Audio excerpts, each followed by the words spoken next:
Okay, brothers, gentlemen and sirs, a very good morning to all of you from all of us here at the NECC, the North East Corner Club, and we're representing Freemasonry across Buckinghamshire. I'm Brother Devinder Sidera from Ivor Lodge 5256, and it's my great pleasure to welcome you all to our webinar of Freemasonry art and history. Freemasons have a rich history of art, sculpture, and architecture, and our visual impact on the world is simply stunning, and I hope that you'll agree with this statement by the end of the presentation. Now, for all you YouTubers out there, please take a look at, look at us under Bucks NECC, and why not give us a like or three? Why don't you? So, what is the NECC? Well, we're the North East Corner Club. We're part of a network of 40 other clubs in the UK. And we're proud to say that we are the #1 light blue club of its kind. We support you before you join, as you join, and once you've joined. The best thing is it's free, folks. You get loads of fun. You're supported by the whole province of Buckinghamshire, so you're never alone. And what do? We help you to do more, be more, and get more. So what do we have in store for you today? Well, folks, I'm going to shortly hand over to our esteemed brother and friend, Steve Barker, who will take us through Masonic etiquette and some top tips to help us get the best out of the technology during the call. Next up is the inspirational John King, our grand provincial mentor. John's going to provide us with a short update before we move on to our main event, where we're all going to be treated to some real Masonic magic from the wonderfully creative and prolific brother Scott Watson. Scott's going to take us on a journey sharing the marvels of Masonic art and artists. He's going to be closely followed by the inimitable brothers Ranj, Sagoo and Grae Laws, who are going to transport us over to the City of London, folks, this morning, alighting upon Freemasons Hall for a virtual adventure. We're going to get time for questions and answers, so if you haven't already, Steve will tell you more about them. Enough from me for now. Let me hand over to Steve. Good morning, Steve. Good morning, Dev. Good morning, gentlemen. Good morning, brothers. Okay, just a quick run through of how this meeting's run. If you've attended a meeting before, you'd have heard me blather on about this, but nothing changes. So the meeting is going to be recorded. There's the first thing. So you won't be visible. The person talking will be visible and their slides. So can I ask you please to use your real name? I think we've got 100% real names today, so we haven't got any Samsung Model 20s or whatever, so that's good. And you will find yourself muted. Now, most people will be muted other than talkers. If you do want to raise a question, and I really encourage you to do so, please use the chat button. That can be found at the bottom of your screen. Questions then go to the co-hosts with the blue backgrounds, and when the Q&A session starts, we'll have a nice set of questions that we can ask and answer. I think for the best experience, if you're using a desktop computer, is use the side-by-side and gallery view rather than having a large view of the person that's talking. Again, as I say, you're muted. You might be asked to come off mute, and I'll do that if needed. And behaviour, normal Masonic etiquette. Basically, respect each other, respect the speakers, no odd questions, and really no odd answers, I guess. And with that, that's me done. I will hand over to the inimitable John King. Good morning, everybody. Thanks, Steve. Devinder, I think I'm going to employ you in future to announce me at every meeting I go to the way you do it. It makes one feel pretty good when you do that sort of thing, however untrue it may be. Hi, everybody. We began these Zoom meetings and the socials that Neil Robertson does in about July last year. And it's a way of us all keeping in touch during the pandemic. I really don't think anybody envisaged them becoming such a regular feature. But really, thank goodness for Zoom and your willingness to accept it. Now, as we hopefully get closer to actual meetings, and my diary's beginning to fill up now, so I'm getting quite excited that I might be getting to a meeting shortly. I would like to extend, on your behalf, my thanks and your thanks to the North East Corner Club, who've put these sessions together. It's headed by Grae Laws and his team of Devinder Sidera, Steve Barker, John Palman, Ranj Sagoo, Marco Davy, Mark Lucas, and ably supported by Steve Acton. Thank you guys for the tremendous work you've done and the hours that I know of hard work you've put in. And all that alongside holding down day jobs and looking after your families. It's a mammoth piece of effort you've put in over the last 6-7 months. You know, credit to yourselves, to the province and to Freemasonry in general. Well done, and thanks for keeping us all so well informed and entertained. Which brings me on to this morning's presentation. This time we've tried to bring you something different, the art and history of Freemasonry. Too big a subject to do in one Zoom, but hopefully it'll whet the appetite. I know you will enjoy the presentations and you'll leave feeling inspired and happy that we belong to such a wonderful fraternity whose history just keeps on giving. That's more than enough from me. So with thanks once again to our NECC team and to our guest speaker today, Brother Scott Watson, who without Zoom, we probably would never have had a chance to hear. Let us begin. Dev. Wonderful, wonderful, wonderful, John. Thank you so much. Yes, you're Now, definitely folks, out with me in future. all right. Now, folks, stay tuned for the first of our special treats for you this morning. And whilst we switch screens, let me tell you about the amazing and great man, Brother Scott Watson. Now, Scott is the Worshipful Senior Warden of Kelburne Lodge, number 459, on the roll of the Grand Lodge of Scotland.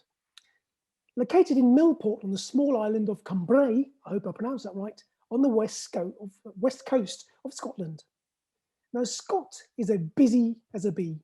He's got many hobbies, many passions and skills, including and not limited to being an artist, a firefighter, and an ex-serviceman. Scott's a keen researcher of Masonic history, and particularly the origins and history of Freemasonry in Scotland, and of course its influence across the globe. He's also got an avid interest in Masonic art and its artists too. Scott is the author of a short book on William Shaw. The book's called The Master of Works to King James VI and his influence on Freemasonry in Scotland. He also produces a free newsletter called the Masonic Artists Tracing Board, in which he explores and shares his personal research into the world of Masonic art and its artists. And for those of you who are interested, you can find out more on all the W's masonicartist.com. So that's all the W's masonicartist.com. And with that, it's my very great pleasure this morning, folks, to welcome the man himself, Scott Watson. It's our pleasure to have you. Over to you, sir. Thank you very much, Dev. Thank you. Such kind words. And I echo what John said. Anytime you're in Scotland, feel free to come and introduce me somewhere. I'd be delighted. My pleasure. Brethren, gentlemen, thank you very much for inviting me here today for the presentation on a topic that I'm very, very passionate about. As Brother John said, I think the way that we're communicating at the moment has been very positive. It has opened up many, many possibilities. And as a Scotsman myself, I'm delighted to be able to come to you live from the islands that I live on the west of Scotland, and to share a little bit about the art of Freemasonry. So for those that are interested, this is where I am today, the small island on the west, so very near to Glasgow. We're about an hour from Glasgow, and Lodge Kelburne, number 459, is the only lodge, or sorry, the lodge on the smallest island in Scotland to have an actual working lodge. So we're quite proud of that. I first became interested in Masonic art because, as Dev said, I'm an artist myself. I have been a Freemason now for over 15 years. I was in the Royal Air Force, and I took a short time out of, well, not out of Freemasonry, but away from my mother lodge is the best way to describe it. And when I came home, I was able to continue my Masonic career at my mother lodge. And I'm very proud of being able to do so. And being an artist, I naturally gravitated towards some of the artistic pictures and paintings that I found on the walls of Masonic lodges here in Scotland. Now, I appreciate that in Scotland, some things can be quite different. Sometimes in lodges in other countries, the art that we're going to look at today might not always be on show. Sometimes it will be taken off the wall, replaced with other pieces of artwork. In Scotland, we actually tend to keep these on the wall at all times. And I'll explain a little bit about why that's the case as we go through the presentation. This particular image I thought would be a very nice place to start, because it's usually one of the images that I get the most questions about. This is from a very old manuscript known as the Karmic manuscript, and it's dated 1727. However, the manuscript has been copied from a much older manuscript. Now, for those that are familiar with the dates, the first Grand Lodge of England was created in 1717. Now, this manuscript, as a copy, probably predates that, and the document that it was copied from will most certainly predate that. So we're going back before the sort of recognised birth of modern Freemasonry with some of these documents. And the image here is the title of this. It says, "This figure represents the lodge." Now, today we might think of a lodge as being the building that we have our meetings in. It might be the collection of brethren at those meetings. But in days of old, the lodge was much more sort of figurative in what they were talking about. And this is a drawing, a hand drawing of something that would be drawn on the floor of a meeting hall, because not always would, certainly in the early days, would we meet in a purpose-built lodge for Freemasonry. Sometimes it would be in a pub or above a pub in a meeting room. And in order to make that space represent a lodge, they would put drawings on the floor. And this is an example of that. Now, it's got a strange triangular shape, and you'll notice that one of the office bearers has been mentioned at the top here of the triangle, and that says warden. Now, I am the worshipful senior warden of my mother lodge, which means I am one of the officers, one of the office bearers within my lodge, but I am not the right worshipful master. I am not the elected brother that oversees the lodge. On this diagram, however, the term was used for that purpose. So back in 1727, when this document was created, the term warden was a very popular way of describing what we would now call the right worshipful master in Scotland. There's lots of interesting things about this diagram that I could probably spend about 3 hours talking about it alone. We see some of the tools that are associated with Freemasonry. We also see the checkered pavement, or the mosaic pavement at the bottom, and we see some of the degrees that would be held by various Masons that would be present at this meeting. Moving on from this, we see that there's lots of different shapes to this at the time. These would all have been drawn on the floor of a lodge at the time. And what this says is that there was no standard at that point. In Scotland, we're slightly different because we still have no standard as such when it comes to Freemasonry. However, I am aware that across England, there is more of a standard. There's standard ritual. There's certain procedures that will happen in every single lodge across the country. And these images date back to a time before that. And you'll start to see that there's differences. This particular image on the left-hand side, I apologise if you can't see my cursor. What we have here is a form for the old lodge, and it states that on the title on the left-hand side. And then at the bottom here, we have the form for the new lodge. So this is a sort of transition between the old diagram that would be drawn on the floor and the new diagram. Now, I bring these diagrams up because when we look at them, they don't scream art as such, but these would be drawn in chalk or charcoal on the floor. And we know that a lot of time would be spent and money would be paid to the tiler or to another office bearer in order to do this. So they took quite a lot of pride in what they did on the floor for their meetings. This later transitioned into what we call a floor cloth. And this was because as the diagrams became more artistic, it took longer and longer for the office bearer to draw them. And also, you were reliant purely on their artistic skill. Now, I may speak out of turn for some brethren. However, I don't think the tiler of my local lodge, my mother lodge, would be too happy if I was to ask them to draw something as detailed as this. So they started to print these on canvas, on leather, and they would be hand painted. Now, these became more and more ornate, more and more artistic as time went on. And some of the examples on the screen at the moment are some of the oldest examples of this type of floor cloth.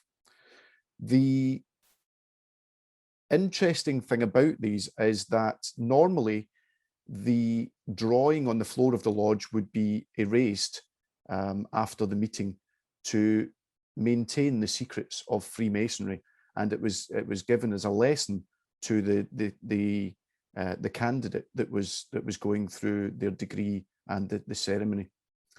With the floor cloths, we started to see a tradition where these would be hung on a wall after the meeting so that they could be displayed and used for educational purposes, and sometimes put away in storage. But this certainly sped up the process, and it allowed for the more artistic side of Freemasonry, which until that point had purely been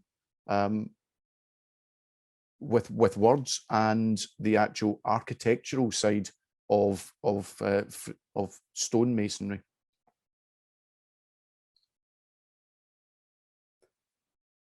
As time goes on, we then start to see that floor cloths are becoming a thing of the past. We are now seeing people drawing on canvas, people drawing on boards, etc., and painting itself is becoming more accessible to your average Joe, so to speak, in the world. It's not the elite artists that are being able to paint. And as the ritual that is as part of Freemasonry is starting to be developed, we have certain lectures. And as it is today, certain people learn visually, certain people learn based on words. And so what we tend to see around the turn of the 18th and 19th century is we have smaller pictorial diagrams of the various symbols and various meanings for Freemasons' lodges. These are called tracing boards for any of the gentlemen here that have not actually joined a lodge yet. And these represent some of the various aspects of a Freemason's lodge. Now, I'm not going to go into a lot of detail here, but you will start to see some of the various aspects continue throughout these. We have the pillars, for example, here, the 3 pillars which were represented on the floor cloths as well. If we think back to the triangular shaped diagram at the start, we have some of the working tools, as we would refer to them, that are displayed across these diagrams. And although they're all slightly different, they have a running theme. These would be used a bit like PowerPoint today.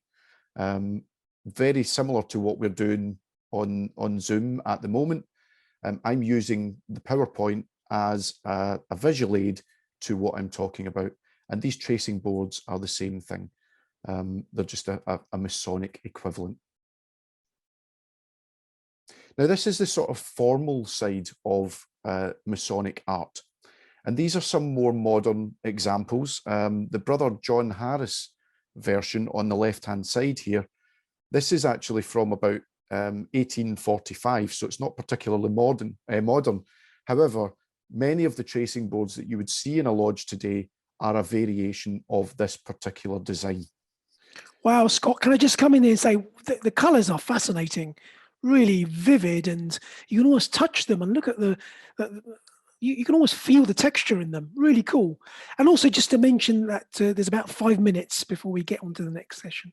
Excellent. Over to you again. Thank you very much, Deb, for that. That's appreciated.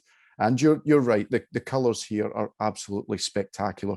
And that's one of the things that I think has progressed quite a lot in modern tracing boards, is that they are more colourful and more vivid. I particularly like the one from the lodge in Budapest in Hungary here.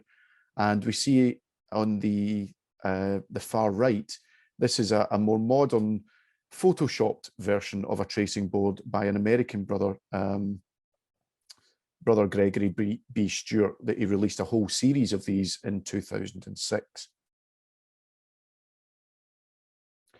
So moving away from the sort of formal side of Masonic art, which would be the tracing boards and the educational side, we also have another side, which is the more artistic, the more the fun side of it, if you like. There was a time where Masonic art was very much all portraits of various distinguished brethren.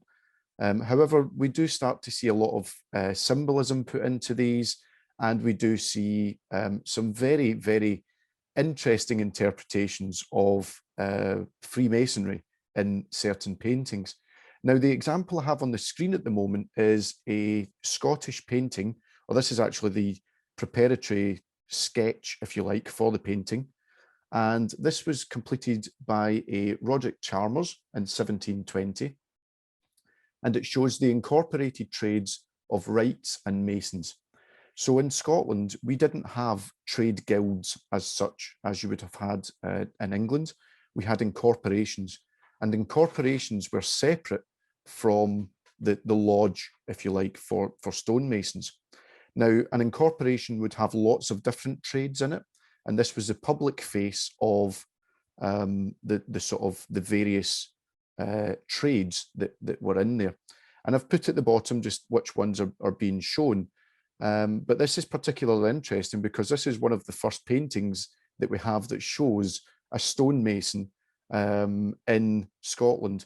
And what's more interesting is we know at this time that lodges were operative in Scotland, that we had lodges that were doing something that would resemble Freemasonry today, but not necessarily exactly the same.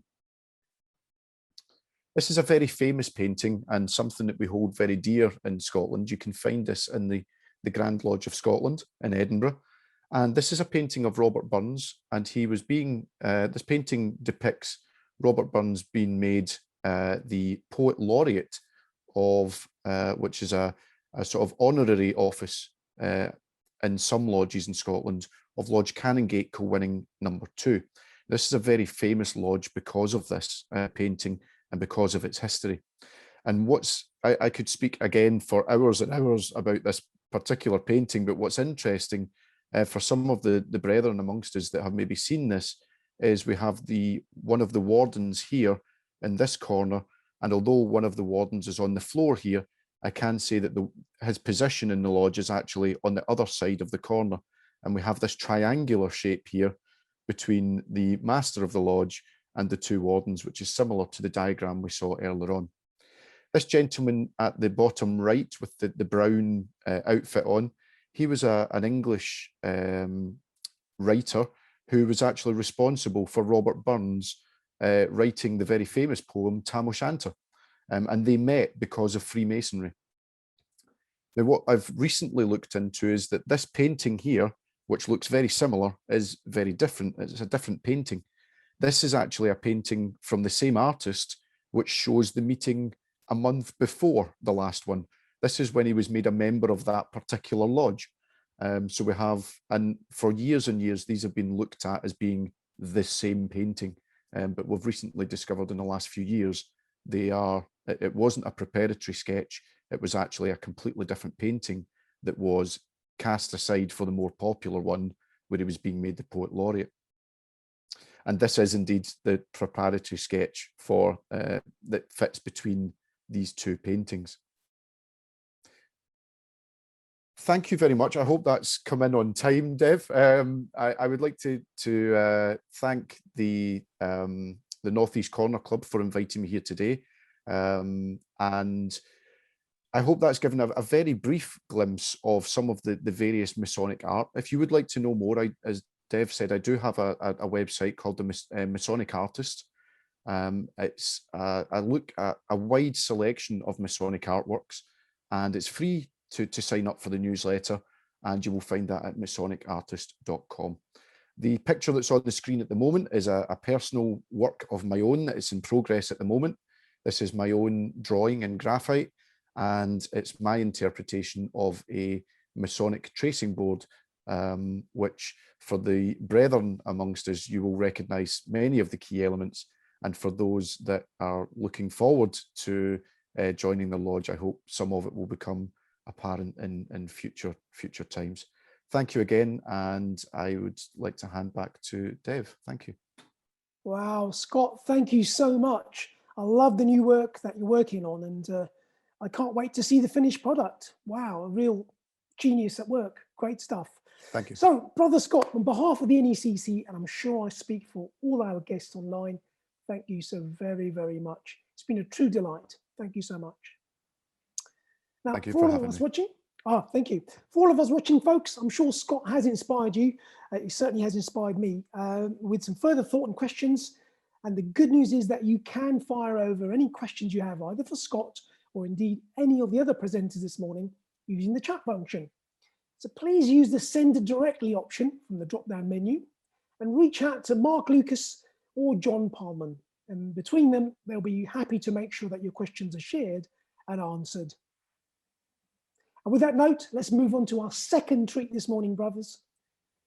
I give you brothers Ranj and Grae. Good morning, Ranj. Thank you, Dev. Good morning, and good morning, everyone. Before we take a closer look, I'd like to start off sharing some facts which I think are awesome. Since 1775, Freemasons Hall has been a headquarters, the United Grand Lodge of England, and the Supreme Grand Chapter Royal Ark Masons of England. And if that wasn't enough, it's also been used as a meeting place for many Masonic lodges. Not many people know that the location of the building is at Great Queen Street between Holborn and Covent Garden. There's actually been 3 Masonic buildings at this particular site, with the current one being opened in 1933. It's a wonderful Art Deco building. It's like a TARDIS, small on the outside and huge on the inside. It covers 2.25 acres, initially known as a Masonic Peace Memorial. Its name was changed to Freemasons Hall at the outbreak of World War II in 1939. The financing of the construction of the building, over £1 million, was raised by the Masonic Million Memorial Fund. And as it happens, Buckinghamshire is the only Hallstone province in the world, because every lodge in the Bucks province donated the required sum to this fund. In 1982, the building was granted protection status, and it became a Grade 2 listed building, acknowledging its historical and architectural significance, both internally and externally. You may know that it has to be rather extra special to get internal listed status, and you can see from the slides, the pictures, they're amazing. The required site of this Freemasons Hall consisted of a tavern house fronting the street and with a garden behind it. That led to a second house. In due course, a competition was held to design a grand hall, joining the 2 buildings. And the winning architect was Thomas Sandby. His design was built over the garden linking the 2 houses. See a portrait of him right there. Some of you may be interested to know that Thomas Sandby was not only an architect, but a draftsman, a watercolor artist, a teacher, a founding member of the Royal Academy, the private secretary to the Duke of Cumberland, and the deputy ranger of Windsor Great Park. Certainly a very busy gentleman with a wealth of skills and experience. Let's go back in time to 1751. Where the ancient Grand Lodge of England and its rival, the Premier Grand Lodge of England, existed. You'll note the peculiar spelling of ancient with a T as opposed to a C, which was a norm at the time.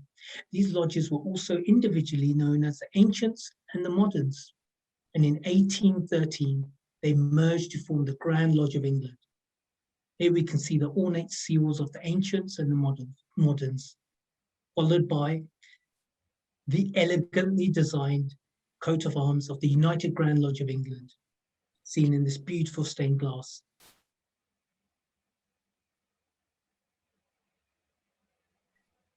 Freemasons Tavern served as a meeting place for a variety of notable organizations from the 18th century until it was demolished in 1909 to make way for the Connaught Rooms. Connaught Rooms were built between 1927 and 1933 in the Art Deco style to the designs of Henry Victor Ashley and Winter Newman. Mr. Ashley and Mr. Newman also designed the adjoining Freemason Hall. This new building, costing £30,000 at the time, which is over £2 million in today's money, was named the Connaught Rooms after the Grand Master Prince Arthur, Duke of Connaught and Strathern. The building became an important venue in London for a variety of non-Masonic organisations, such as the Political Economy Club, the British and Foreign Anti-Slavery Society, and believe it or not, the Football Association. Freemasons Hall was fully open to the public in 1985 and has since become a popular filming location for movies, documentaries, music videos, and TV dramas. Examples include Assassin's Creed, Johnny English, Sherlock Holmes, and the TV series Spooks, Spy, Agatha Christie's Poirot, and even London Fashion Week. You might be surprised to know that Freemasons Hall was also the locations for music videos such as Westlife's cover of Mandy. I mean, that's surprising. And feel free to check it out on YouTube afterwards. Pre-lockdown, Freemasons Hall was a tourist attraction. And just like Buckingham Palace, parts of the building were open to the public. We're obviously hoping and expecting a return to business as usual, as and when lockdown measures are eased. And on the slide, you can see a photo of a tour taking place. I'm definitely looking forward to returning there when I can, and again, appreciating the elaborate architecture and amazing artifacts. And actually on that point, I now turn to Grae, who'll take us through the inside of Freemasons Hall. Grae, over to you. Thanks very much, Ranj. That's really good. So that gentleman there, Nigel, he's pointing up at something. So let's have a look at what he's pointing up at. It's this. He's actually pointing up at what I consider to be one of the greatest masterpieces in modernist art. It's the ceiling of the main temple at Grand Lodge. This took 2.5 years to create in the 1920s. There's over 30,000 ceramic tesserae tiles. Each tile is 1 inch square. And it was created by 2 Italian craftsmen. And they actually laid on their backs, and piece by piece, they put these pictures together. It's just absolutely stunning. And to stand in that room will take your breath away. And not many people look up. So that's why I put this photograph on there, just so that it will inspire you to do exactly that. Look up. So let's look at some of the things that are in these mosaics that surround the wall. The first one that we can see is Solomon and Hiram, the builders. Now you can see there are 2 ionic pillars, and these represent wisdom. And between these pillars is the Ark of the Covenant at the bottom, and Jacob's ladder, which represents the journey to heaven. On that ladder, you can see the Holy Book and the 3 theological virtues represented by the cross, which represents faith, the anchor, which represents hope, and the burning heart, which represents charity. And that's something I'll come back to shortly. So let's move round. We're now in the south, and we're looking at Helios, the sun god, riding a golden chariot. Now you can see that these are different pillars. These are Corinthian pillars, and they represent beauty. And between those pillars, you can see the all-seeing eye, and underneath that, a 5-pointed star. Now, Helios, as you can see, was on a golden chariot traversing the sky, and this was a symbol of education and enlightenment. And I've actually zoomed in on this particular bit because, let me just go a little closer. Can you see these cracks? A group of photographers were invited down to United Grand Lodge to take some close-up images. And it was only after the presentation of those images to United Grand Lodge that they were made aware of the damage that was actually taking place. Bear in mind, these are over 100 years old. So what they've actually been doing during lockdown, they've not been idle. They've been restoring all of these mosaics. So when you get the opportunity to see them for the first time, they'll be fully restored and none of these cracks will be evident. Now, here's a picture of one of the stone carvers wearing a collar and tie, and he's actually carving out network, lilywork, and pomegranates, which denote unity, peace, and plenty. And I just love the fact that there he is, collar and tie, and he's got his hat on while he's grafting away. It's just marvelous. So let's move around. We're now in the west, and we're going to be above a pair of bronze doors, which I'll talk about shortly. We're looking at the mathematicians Euclid and Pythagoras. And they, you can see, are standing next to the Doric pillars, which represent the strength of knowledge. And between at the foot of those pillars, you can see a mathematical problem that we'll talk to you about once you become a Freemason. And at the top is the Ouroboros, which is the eternal cycle of renewal and the search for wisdom in life, otherwise known as a moon encircled by a serpent. And sometimes that's depicted as a dragon, which brings us neatly on to St. George. And yesterday was St. George's Day. Now, in the north of this particular mosaic on the ceiling, you'll actually see composite pillars. And these are considered to represent the masterpiece of art. And atop of these pillars, you can see a celestial orb, which talks about the heavens, and a terrestrial orb, which is all about the earth, and a six-pointed star of interlocking lines. Now, right in the center of those pillars, you can see the arms of the Duke of Connaught, who was the Grand Master when this was built, forever immortalized for his moment in time as being the inspiration behind United Grand Lodge as it was. And down at the bottom, you can see a rough ashlar and a smooth ashlar, two pieces of stone. These represent man when they first become a Mason and after they've been a Freemason for a number of years as we perfect our abilities. Now, in the corners, we see that there are four cardinal virtues of European philosophy. And this is where we see the first indications of the crossover between Italian Renaissance art and the more contemporary modernism of Art Deco. So we can see prudence, justice, temperance, and fortitude. And that's just some of the things that you can actually see in the Grand Temple. But there's actually so much more. So I'm going to start talking to you now about stained glass windows. And this gentleman, this is George Kruger Grae, CBE.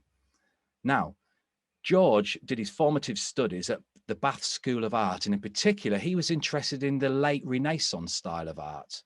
He went on to become a fellow of the Royal Academy of Arts, and like many other fellows, during the First World War, he enlisted. Now, he joined a regiment which was known as the Artist Rifles, which, for those of you who don't know, after the end of the Second World War, it was disbanded, 2 years to be reformed as the Special Air Service, the SAS. Now, the role of the artist rifle in the First World War wasn't as Blackadder depicted, to loll around a bit and paint 2 socks and a hand grenade in the hope of getting out of the trenches. No, actually, the role of the artist rifles was actually to go over the top and get as close to the enemy lines as they could to actually draw plans and diagrams and bring them back for the purposes of planning. Now, George also was a member of a camouflage unit attached to the Royal Engineers, and their role was to create mock-ups of objects so that spotter planes from the Boche would actually think that there was more of a buildup of arms than there really was, and to camouflage actual units. Now, when he did his formative years in industry, this was all the arts and crafts movement. And this is so evident in some of the stained glass that you see at United Grand Lodge. You just can't miss it, the beauty and form of natural subjects. But we were in a time where modernism was starting to introduce Art Deco. And this is equally as evident in some of his other works, such as these doors, which is so different from the arts and crafts movement. So let's look at some of his stained glass. The first one is prudence. And Plato described this as the ruling class. And for us Freemasons, this is about considering other people's views, taking appropriate action, being reasonable, and taking a measured approach to life. Then we look at justice. And this is about righteousness. And for us Freemasons, this is about moderation, fairness, and selflessness, and making sure that we don't take more than our fair share. The next one is temperance. And Plato described this as someone of sound mind. And this for Freemasons is about the practice of self-control, restraint, and discretion, and remaining humble in the face of our own ego. Let's look at this, the last of this set, which is fortitude. Now, fortitude is strength, and it represents the warrior class. And this is about confronting our own fears, ignoring those who might intimidate us, and overcoming our own uncertainty and gaining confidence, not only in ourselves, but also amongst the brethren of our lodges. And then finally, charity.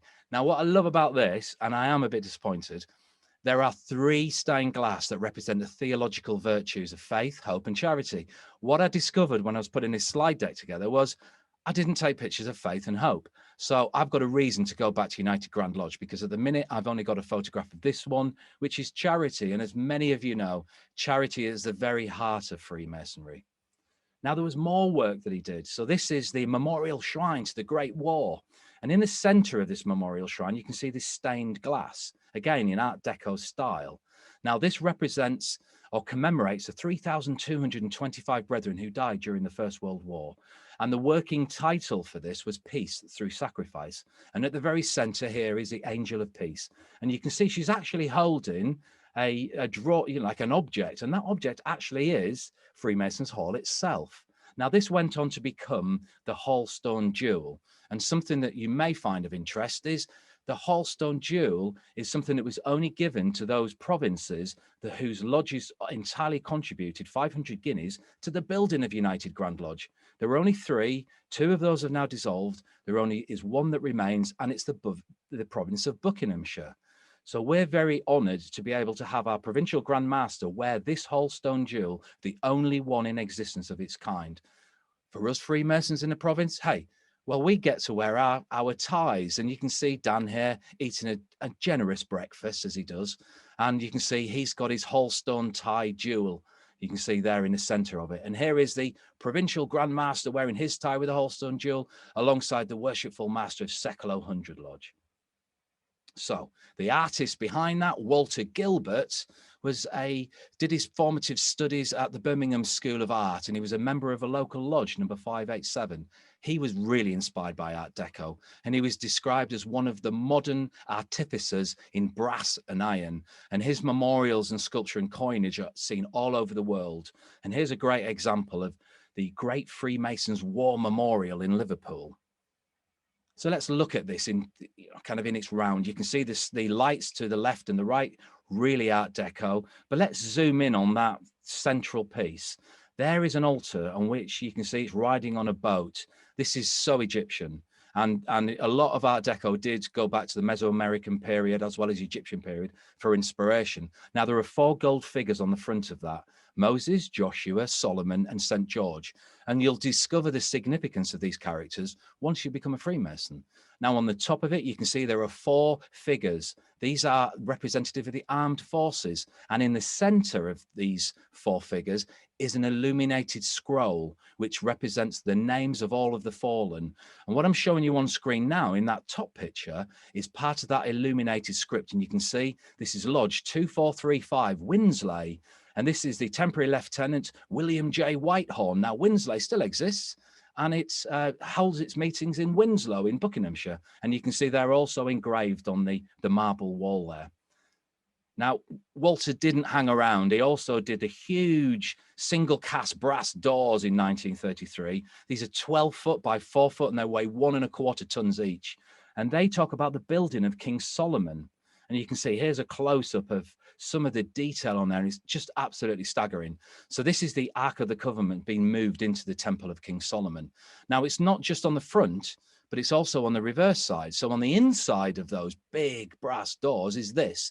And this was described as the flashes of the divine mind to the mind of man. And each and every single one of these symbols and figures on there represents something that's significant and important to Freemasonry. And do you know what's most incredible about these doors? Despite them weighing 1¼ tons each, you can open them with a single push of 1 digit. We look forward to showing you those doors in time. So let's go through the doors and let's look at United Grand Lodge's premier #1 temple. It was finally completed in 1933. It's a big old temple. And what I'm going to do is just give you the dimensions of it, just so that you're aware of it. It's 120 feet long. It's 90 feet wide, and it's 62 feet tall. It's just staggering. You can see if I just scroll up here, there's a canopy of heaven, and you can see all the mosaics that I spoke about earlier. It's absolutely beautiful. It can seat 1,700 people, and it's one of the first examples of Art Deco buildings in Europe that had a freestanding balcony. And it's also the only Art Deco building in Europe to this day that's still used for its original intentions. So that's it. This is it when it's in use. This, I'm so excited to be able to show you one day. But of course, the big question is, when will you get to see United Grand Lodge and the Grand Temple? Well, I'm going to introduce you to the Provincial Grand Director of Ceremonies, Bill Smithson. Bill, are you there? I am, Grae, thank you. Brilliant. Bill, tell us about how we could all enjoy this moment. Well, can I just start by saying a huge thank you to you guys that have prepared this morning's presentation. I thought it was absolutely fascinating. Well done, Scott, Ranj and Grae. It was brilliant. And thank you, Grae, for allowing me the chance to talk about something very exciting planned for Freemasonry in Buckinghamshire on September the 12th. Now, on a Sunday, for the first time in 300 years of Freemasonry, the United Grand Lodge have granted Buckinghamshire Freemasons the exclusive use of Great Queen Street in London. Now, for some of you guys, Great Queen Street won't really mean very much to you. But as this morning's presentation has already shown you, it's the stunning headquarters of our institution. There are 24 temples in London's nucleus, all of which are offered for an initiation day never to have been seen before. Now, I've been extremely proud to have worked alongside a number of the guys that are also on this meeting this morning in the preparation of this unique event. A lot of them are light blues, or what we call newer members, demonstrating Buckinghamshire's forward-thinking view that these guys hold the keys to the many doors before us. Lodges will be invited to carry out initiating their own candidates with their own officers in their own meetings, but with a historic opportunity to do so in one of the grand temples, one of the temples in Grand Lodge. Those being initiated will join a group that will bond to form the future years of Buckinghamshire Freemasonry. There's going to be entertainment throughout the day, which will be kept a surprise. But all I can say to you for now is that some things that are actually going to happen on the day will be truly world class. Those attending have the choice to dine in either of the vestibules at Grand Lodge or the Connaught rooms next door. And this all depends on numbers. Or they can simply dine in one of the many venues surrounding Queen Street if that's what they choose to do in their own lodge. All initiates will be invited to a welcome message in the afternoon from what we hope will be by one of the rulers in the craft. We call this part of ritual a charge to the initiate, which is given at all meetings of initiation. We will take all care in the planning of this, and government guidelines will be adhered to at all times. And I really hope that some of you guys can take the opportunity to speak to your own lodges. If you are one of the guys waiting to join, speak to your mentor or the guy that's been introducing you to say that you've heard about this it truly will be an incredible day, and it will go down in the history of Freemasonry worldwide, not just in Buckinghamshire or England. This is truly a unique event, and I sincerely hope that you can all join us. Thanks, Grae. And one last thing I would like to say is happy birthday, Martin Wolf. Thanks a lot.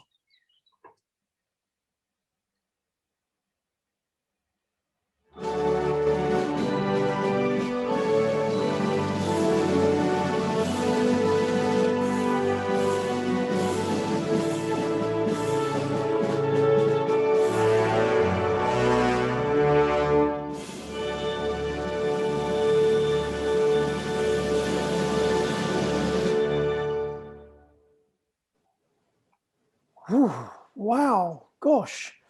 In the slightly modified words of Oliver Twist, please, sirs, can we have some more? Wow, thank you so much for sharing even more magic from the world of Freemasonry. All things being well, folks, I can't wait to get to Freemasons all either. It's like something out of an Indiana Jones movie. Awesome, truly awesome. And with that, folks, we've come to the end of the presentation. We've still got some unanswered questions. So I'll hand over to John and Mark. And if you haven't already, folks, now's a good time to get your questions in using the chat function. Mark, over to you, sir. Thanks, Dev. Look, we have had a few questions come through this morning, so I'll kick off the first one. And this is a question to Brother Scott. So, Scott, do you do a full presentation of Scottish Freemasonry? I know that a number of people found that very interesting. Right. Thank you for the question. I personally don't. Scottish Freemasonry is a huge topic because of the various the various ways that Scottish Freemasonry is made up. The best person I would recommend for that kind of thing is Brother Bob Cooper, who's the Grand Historian at the Grand Lodge of Scotland, and he has several books on the topic of Scottish Freemasonry, and he has several presentations on YouTube. So that's Brother Bob Cooper, and I would highly recommend looking into some of his work. He's without a doubt the most well-versed in Scottish Freemasonry. Brilliant, thank you. We do have, it's not really a question, it's an observation from John King, which I found very interesting. He stated that the triangle is still represented in English Freemasonry. It's at the festive board where we sit with the master at the top and the wardens down in both wings. So the triangle is still there, but it's a little bit sort of different, and it's now in the festive board. So I thought that was a very interesting comment there, John. Thank you very much. It is indeed, John. Sorry to interrupt there. It is indeed. And this concept of the triangle, as I mentioned in the Canongate Lodge, is still used in certain lodges in Scotland. And indeed, particularly in Europe, there are some lodges that still meet in the form of a triangle as well. So although many lodges in Freemasonry would meet in the form of a square or an oblong square, the triangle is still present in many different ways. I mean, there is good reason for the triangle being used, which is part of the overall symbolism. And you'll also notice we had interlocked triangles. And basically they're symbolically representative of if the triangle points upwards of the deity of the heavens, and if it points down of man and the earth. That's what the triangle's about. And the interlocking is showing that the two are conjoined. But you'll find out lots of things like that once you are in. It does take a lot of explanation. But the festive, not many people realise that at our festive boards, that the way we sit with the wardens in their position is there to actually represent that triangle. Thank you very much, John. Yeah, so I see another question that's been put in the chat was how long was Robert Burns a Freemason? Now, Robert Burns is quite a celebrated Freemason among kind of Masonic circles. Scott, I don't know whether you just wanted to just say a few words on Robert Burns and his impact to Freemasonry. Yes, this is one question I'm a little more well-versed on. We have an annual Burns Supper, which is a very popular thing in Scotland, as it is across the world. And what a lot of people don't know about the Burns Supper is it was actually created by some of the brethren of Robert Burns after he passed away. So the Burns Supper, you will notice that has a lot of ceremonial aspects to it that are similar to Freemasonry. Robert Burns joined at the age of 23 a Lodge Turbolton 174 in Ayrshire on the 4th of July 1781. His initiation fee at the time was £half, and he passed away in 1796 at the age of just 37. So it was quite a condensed life of someone so important, but he achieved so much in that short time. And what he did within that short time, if you think of a songwriting duo such as McCartney and Lennon, Robert Burns wrote more than double the amount of songs and poems in the space that it took Lennon and McCartney to do the same thing. And Robert Burns is still as famous as he is over 300 years later. Amazing, thank you, Scott.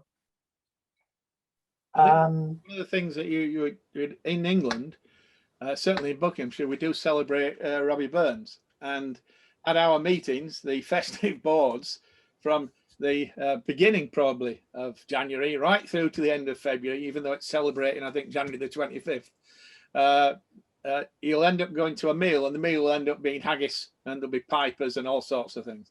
In fact, some of us that go out to meetings a lot try and work out how many Robbie Burns festive boards that we actually attend and go to. But it's a great time, and it's one sadly we missed this year because we were all in lockdown. So 1 year off, but next year February comes, I'm sure we'll make up with it with enough haggis and neeps to keep us going for a long time. You should try doing that in Scotland, John. That's there's every single lodge has their own one, and sometimes several. It can be a very popular and busy time of year. Excellent. I saw one more question from Grae Laws. I'm not sure if we'll be able to answer this question today, but he asked if there is anywhere in the world where the form is still drawn on the floor instead of having a tracing board. I don't know if anyone has an answer. If not, I'll have to do a bit of research. But yeah, I've done a separate presentation on just the form of the lodge, which you'll actually find on YouTube. It was just last week. So there are lodges that do it as a sort of presentation rather than doing it ceremonial in a ceremonial manner. They're sort of historical lodges. They're primarily in the US. I am looking into any lodges that still have a similar sort of thing within the UK or Europe. But yes, and certain lodges still meet outdoors, which was part of that process. Particularly in Scotland, they would do it in the dirt outdoors in the very, very early stages of speculative masonry. And there's still a few lodges, including one in Scotland, that meet outdoors once a year. Oh, excellent, thank you. I don't think there's any more questions that I saw. John, I think we've got just one final question that's come in, and that's from Marco, who asks what the biggest differences in Masonic art found in Scotland versus England and versus Ireland as well. So it's quite a big question to finish us off with, I think.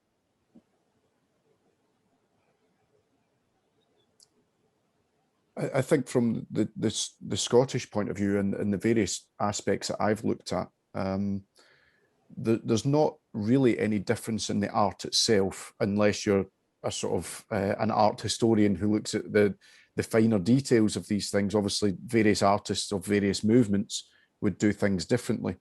I think the biggest difference is the representation of Freemasonry itself. Freemasonry in Scotland is a very different style of Freemasonry than Freemasonry in England or Freemasonry in Ireland or even America.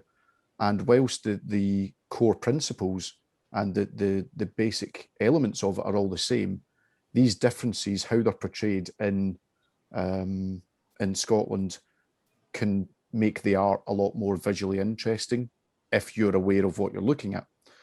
One example of that would be that in Scotland, every lodge has their own apron. It can be a different colour, it can have tartan, it can have lots of embellishments on it. And when we looked at the Robert Burns painting that I showed in the presentation, all the brethren within that painting were wearing different aprons. Whereas if that had been a meeting in England, then there would maybe only be one or two aprons represented because of the way English Freemasonry works, opposed to Scottish Freemasonry. So I think that's probably one of the big differences there. That's excellent. Thank you, Scott. Thank you, everyone. Okay, guys, then. So that's well, goes over to me then, I suppose, just to say thank you very much again. Once again. Oh, John? Sorry to interrupt, mate. Could you just, you're talking about laying out of this cloth as a forming a lodge. Can you unmute Brian Harfield, or could Brian come in? Because his lodge actually does table meetings. And I've just sent a question out saying if you're doing table meetings, they may want to consider laying out a lodge cloth as part of extension to that. But Brian, do you want to come in on that? Yes, thank you, John. Yeah, we decided in Old School as we wanted to try and do something different. And I'm sure, particularly in English Freemasonry, I don't know whether it's done in Scotland, we have presentation teams who dress up in 18th century costume to demonstrate how degrees were done in that era. And we thought, well, why can't we do something similar in today's world? Fortunately, we meet at Beaconsfield, and we have the facility to open up both of the smaller dining rooms into one large one. And what we do is we lay out the lodge, and in that we do observe the triangle formation with the master in the pseudo east and the wardens at the end of their respective, because we have the dining tables are fully laid out, and like in Scotland, we have the Bible, the volume of sacred law, and any other religious books required in the centre of the lodge, and that's where the obligation is conducted. Now, obviously, because we're in the dining room, we can't really have a carpet which we lay out. So what we do is we have the appropriate items for the pedestals in their respective places, and the tracing boards, in fact, we put in front of the master's pedestal so that they can be seen by 99% of the lodge. And we just thought that would be something different. Now, going forward, obviously, that currently requires a lot of movement of people around the lodge and in close proximity. And therefore, under the COVID restrictions, obviously, it's not something we can really consider doing. But it is something we want to develop as something slightly different in the Buckinghamshire and other areas that provides a slightly different tack and a different view. And it's quite nice that you start the meeting and do all the admin, then you stop, you call off, and you have your starter. That's cleared away, and then you do the first half of a ceremony. That's cleared away, and you have your main course, and then that being cleared away, you do the rest of the business and formally close the lodge, and then have the dessert and coffee. And in England, we have all the traditional toasts to the good and great, and that's just something different that we've done. We don't have currently any view of trying to find a floor cloth to lay out for that sort of space, because it's quite large. But if anybody wants to contact me as a secretary, please feel free to do so. Thanks, John.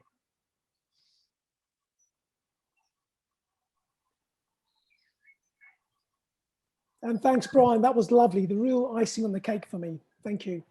Once again, guys, thanks to all who contributed, and also not forgetting the support team, without which we couldn't even get on air. If you'd like to stay on for an informal chat, folks, and any further questions, we're going to stay online until, I think, 11:30. That's right. After which we're going to have a hard stop. For those leaving, we'd all like to wish you a wonderful weekend, and thank you for joining. We can't wait to see you, folks. Stay well, stay healthy, and may your God be with you. God bless.